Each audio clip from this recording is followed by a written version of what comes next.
ಯಾದಗಿರಿಯಲ್ಲಿ ಕುಡಿಯೋ ನೀರಿಗೆ ಜನ ಪರದಾಡ್ತಿದ್ರು.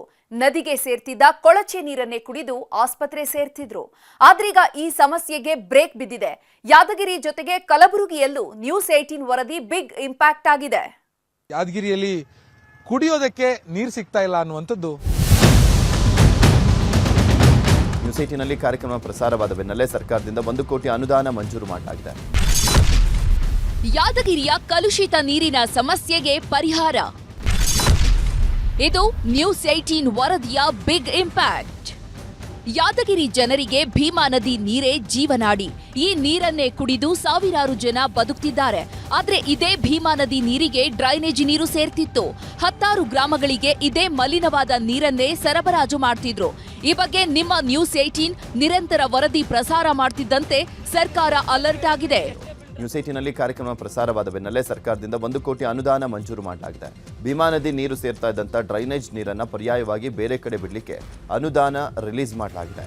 ಯಾದಗಿರಿ ಜನರಿಗೆ ಡ್ರೈನೇಜ್ ನೀರಿನ ಸಮಸ್ಯೆ ಇಂದು ನಿನ್ನೆ ಶುರುವಾಗಿದ್ದಲ್ಲ. ಹಲವು ದಿನಗಳಿಂದ ಕುಡಿಯೋ ನೀರಿಗೆ ಕೊಳಚೆ ನೀರು ಸೇರ್ತಿದ್ರು. ಯಾರೂ ತಲೆ ಕೆಡಿಸಿಕೊಂಡಿರಲಿಲ್ಲ. ಹೀಗಾಗಿ ಯಾದಗಿರಿ ಜನರ ಸಮಸ್ಯೆಗೆ ನ್ಯೂಸ್ 18 ಧ್ವನಿಯಾಗ್ತಿದ್ದಂತೆ ಶಾಸಕ ಚೆನ್ನಾರೆಡ್ಡಿ ಪಾಟೀಲ್ ಅಲರ್ಟ್ ಆಗಿದ್ದಾರೆ. ಡ್ರೈನೇಜ್ ನೀರು ಹರಿಸೋದಕ್ಕೆ ಪರ್ಯಾಯ ವ್ಯವಸ್ಥೆ ಕಲ್ಪಿಸೋದಾಗಿ ಅಭಯ ನೀಡಿದ್ದಾರೆ. ಜೊತೆಗೆ ಅನುದಾನದ ಬಗ್ಗೆಯೂ ಮಾಹಿತಿ ನೀಡಿದ್ದಾರೆ. ನಮ್ಮ ನ್ಯೂಸ್ 18 ಕೂಡ ಒಂದು ವಿಸ್ತೃತವಾದ ವರದಿಯನ್ನು ಮಾಡಿತ್ತು. ಏನು ಹೇಳ್ತೀರಾ ಸರ್ ತಾವು?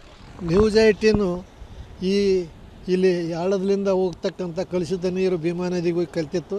ಅದರ ಬಗ್ಗೆ ನ್ಯೂಸ್ 18ದವರು ಸರ್ವೆ ಮಾಡಿ ಅದನ್ನು ಜಾಗೃತ ಮಾಡೋ ಸಲುವಾಗಿ ಅವರು ನ್ಯೂಸ್ನಲ್ಲಿ ತಂದ ಮೇಲೆ ನಮಗೆಲ್ಲ ಗುರ್ತಾಗಿ ನಾವು ಈಗಾಗಲೇ ಇದಕ್ಕೆ 1 ಕೋಟಿ ರೂಪಾಯಿ ಸ್ಯಾಂಕ್ಷನ್ ಮಾಡಿಸಿದ್ದೀವಿ.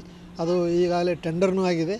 ಆದಷ್ಟು ತೀವ್ರವಾಗಿ ಈ ಕೆಲಸ ಪ್ರಾರಂಭ ಮಾಡಿ ಜಲ್ದಿ ಆದಷ್ಟು ಎಷ್ಟು ಸಾಧ್ಯ ಬೇಗವಾಗಿದೆ ಅಷ್ಟು ಜಲ್ದಿ ಕೆಲಸ ಮಾಡಿ ಮತ್ತು ಈ ಊರಿನ ಯಾದಗಿರಿ ಜನತೆಗೆ ಒಳ್ಳೆಯ ನೀರು ಶುದ್ಧ ಕುಡಿಯೋ ನೀರನ್ನು ಕೊಡ್ತೀವಿ ನಾವು.